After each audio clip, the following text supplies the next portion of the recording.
You already know the feeling. You don't need anyone to describe it to you because it lives inside your body like a scar that hasn't finished forming. It's the feeling of lying awake at 3 in the morning replaying a conversation that somehow ended with you apologizing for being hurt. It's the slow, suffocating realization that you have spent weeks, months, maybe years shrinking yourself to fit inside someone else's comfort zone, editing your voice, monitoring your expressions, censoring your own emotions before they even reach the surface, all to keep the peace in a relationship that was never really peaceful. It's the exhaustion that goes deeper than sleep can fix, the kind of tired that lives behind your eyes and in the hollow space between your ribs. You felt it every time you tried to explain how their words wounded you and watched their face shift, not into remorse, not into guilt, but into something cold and calculating, like a chess player rearranging the board. You know this feeling because you lived it, and the fact that you're here reading this tells me something important about you. It tells me that some part of you has finally decided that feeling this way is not something you deserve, and you are absolutely right. But here's where this gets complicated and where most people make the mistake that costs them years of their life. The question most people ask when they've been broken down by someone psychologically manipulative is this: how do I make them feel what I felt? How do I make them hurt the way they hurt me? That question is completely human, completely understandable, and almost completely useless. Not because you don't deserve for them to understand the pain they caused, but because you are working from an assumption that simply does not match reality. You are assuming that a narcissist experiences pain, guilt, remorse, and empathy the way you do. And that assumption is the very thing that kept you trapped. Let's talk about what a narcissist actually is at the psychological level, because without this understanding, everything else you try will fail. Narcissistic personality disorder is not simply arrogance. It is not confidence gone too far. It is a profound structural wound in the self, a deep and largely unconscious architecture built to protect a core that the narcissists themselves cannot face. At the center of every clinical narcissist is not pride. At the center is shame. Not the passing shame a healthy person feels when they've done something wrong and corrects it. This is a different kind entirely. It is the kind of shame that feels existential, the kind that whispers they are fundamentally broken, worthless, and unworthy of love. That core wound, which usually forms in early childhood, is too devastating to consciously live with. So the psyche builds a fortress around it. The fortress is the false self, a grandiose, inflated, invulnerable persona that exists specifically to deny the wound beneath it. Everything a narcissist does, every manipulation, every lie, every devaluation, every gaslighting episode, every moment they made you doubt your own sanity, every time they rewrote history and convinced you that your memory was wrong, all of it flows from this single imperative: protect the false self at all costs. And protecting the false self requires one thing above all others: supply. Narcissistic supply is the emotional fuel that keeps the false self inflated. It is attention. It is admiration. It is fear. It is your tears. It is your anger. It is your confusion. It is your desperate attempts to reach them, to make them understand.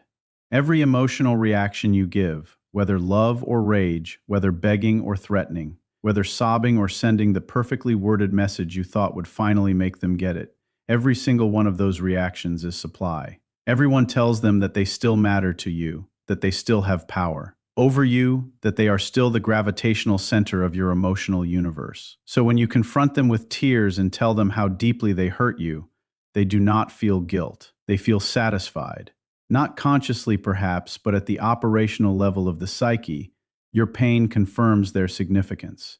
When you send the angry message listing every single thing they did wrong, they are not reading a list of their failures. They are reading confirmation that you are still consumed by them. And here is the devastating irony nobody tells you early in recovery.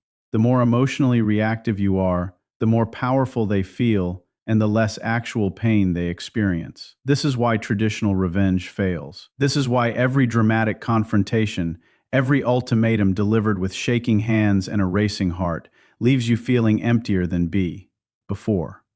Because you are fighting with weapons that do not work against the architecture you are fighting against. You are trying to cause guilt in a system that has structurally disabled guilt. You are trying to cause empathy in a psyche that has weaponized the absence of empathy as a "you do it for those reasons." You are still emotionally tethered to them. You are still organized around them. True power does not look like strategic indifference. True power looks like genuine indifference, and the path from strategic to genuine runs directly through the reconstruction of your own identity, your own value, your own inner life. Here is what the narcissist took from you that most people never fully name. They didn't just take your peace of mind or your confidence. What they systematically dismantled, layer by layer, through a process so gradual you barely felt it happening, was your relationship with your own perception of reality. Gaslighting is not just lying. Gaslighting is the deliberate restructuring of your cognitive framework, the systematic replacement of your own sense of what is real with their curated version of events. Over time, you didn't just start to doubt individual rise. You started to doubt the instrument of your own mind.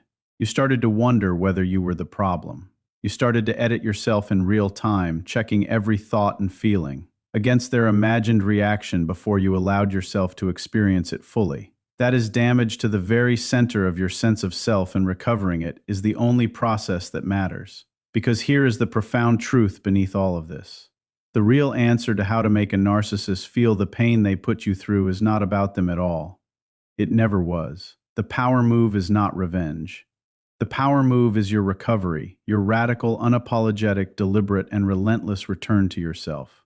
Every day that you choose your own healing over the compulsion to monitor their life, you are taking something from them. Every day that you rebuild your sense of what is real, what you deserve, what your voice sounds like when it isn't shaped by fear, you are removing something from their reach. The no-contact principle is not a tactic of emotional warfare. It is a psychological necessity for recovery. Research in trauma bonding has documented that the intermittent reinforcement cycle used by narcissists, the unpredictable alternation between warmth and cruelty, between idealization and devaluation, creates a biochemical addiction in the brain structurally similar to substance dependence. The highs of idealization flood the brain with dopamine and oxytocin. The lows of devaluation spike cortisol and trigger an anxious drive to restore the bond. This cycle, repeated over months and years, literally rewires the neural architecture of the person on the receiving end. This is why you couldn't just leave. This is why you went back even when you knew. This is why the logical part of your brain knew it was toxic and the rest of you didn't care. It wasn't weakness. It was biology responding to a carefully conditioned pattern. The gray rock method, the psychological strategy of becoming as emotionally unresponsive as a gray rock when interaction is unavoidable, works because it starves the mechanism. The narcissist needs an emotional reaction the way a fire needs oxygen. Give them nothing to react to. No drama, no anger, no visible pain, no visible triumph. Flat, calm, disengaged. You become a surface with nothing to grip. And without emotional grip, the narcissist has no way to regulate. Late their own internal world through you, which is precisely what they've been doing all along. They were not in a relationship with you. They were using the relationship as an external regulatory mechanism for a self that cannot regulate from within. A narcissist does not actually see you. They never did. They saw a reflection of themselves. They saw a source of supply. They saw a function. The person they idealized in the beginning was not you. It was a projection of their own fantasy of the perfect mirror. When you began to show complexity, needs, disagreements, when you began to be a fully realized human being with your own reality, you became a threat to the projection. And so the devaluation began. You were not devalued because you were lacking. You were devalued because you were real. Your humanity itself was the threat. Knowing this, truly absorbing this at a cellular level, is the beginning of your liberation. Because it means that none of it was ever about your worth. None of it was a verdict on your value as a person. Every criticism they lodged, every flaw they highlighted, every moment they made you feel small or crazy or too much or not enough, was a projection of the fragments of themselves they could not tolerate seeing. You became the canvas for their disowned shame.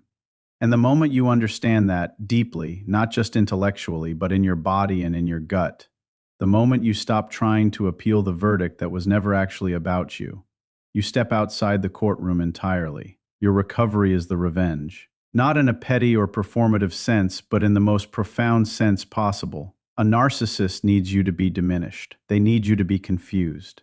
They need you to be chasing them, explaining yourself, seeking their validation. Their entire relational strategy depends on the other person remaining psychologically subordinate, emotionally reactive, and perpetually off balance. The single most devastating thing you can do, the one thing they are structurally incapable of handling, is to become whole, to become settled, to become someone who no longer needs their validation because you have rebuilt your own inner authority, to become someone who does not monitor their social media, does not wonder who they're with now, does not lie awake hoping they regret it. The greatest pain a narcissist can experience is the permanent, 1. Revocable loss of access to you. Not your anger, not your grief performing itself for their consumption, but the access itself. And the greatest gift you can give yourself is to make that loss permanent. Not as punishment, not as revenge, but as a declaration that you belong to yourself now. That your energy, your attention, your time, your emotional world, your future, your joy, all of it is yours. And it is not for sale. Not for any price they might offer. Not for any love bombing. Not for any temporary return to the warmth of the idealization phase that your nervous system still aches for at 3 o'clock in the morning when the guard is down. You know now what that warmth cost you. You know now what it was made of. And knowledge, the real kind, the kind that lives in the body and not just in the brain, cannot be unknowed. Every boundary you set, not as a performance for anyone else to witness, but as a genuine act of self-respect, is a statement about what you are worth. Every time you choose your peace over someone else's chaos, you are enacting the truth that you matter. Every time you sit in the discomfort of someone else's displeasure and do not collapse under it, you are proving T. Owe your own nervous system that you can survive disapproval, that your worth does not depend on their validation, that you do not need the approval of someone who was incapable of seeing you clearly. You are not the confused, diminished, exhausted version of yourself that they constructed through years of deliberate psychological conditioning.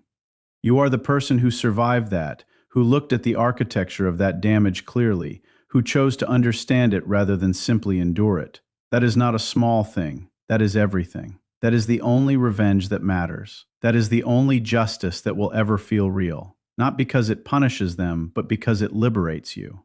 And your liberation is something they will never be able to take back. If this spoke to something real inside you, if it names something you've been carrying that you couldn't quite put into words, then stay close, because this is only the beginning of what we're building here. Subscribe to this channel right now, because what comes next goes even deeper into how you recover your sense of self, how you rebuild trust in your own perception, how you establish boundaries that don't collapse under pressure. How do you recognize these patterns before they take root in the next relationship? And how you transform everything that was done to you into the foundation of a life that no one will ever diminish again. This conversation is not finished. It has barely begun. And the part of you that needed to hear this today is going to need what comes next even more.